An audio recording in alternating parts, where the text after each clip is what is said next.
In this guide, I'm going to show you how to check who viewed story in Snapchat.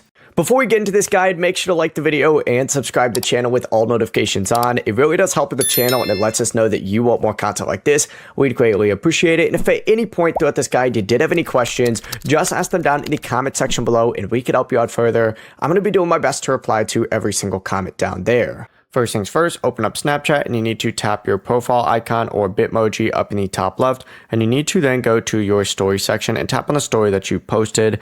In my case, I actually haven't posted a story in a second, but really all you need to do is just swipe up from the very bottom of your screen or look for the eye icon in the bottom of your screen. When you select it, it's going to show you the list of people who viewed that story. If nobody's watched it yet, the viewer list may be empty. If a lot of people have watched it yet, you'll see it on there. The process is that simple. Before you leave this guide, make sure to like the video and subscribe to the channel with all notifications on. It really does help the channel and it lets us know that you want more content like this. We'd greatly appreciate it. And if at any point throughout this guide you did have any questions, once again, ask them down in the comment section below and we can help you out further. I'm going to be doing my best to reply to every single comment down there. Have a great rest of your day though. Peace.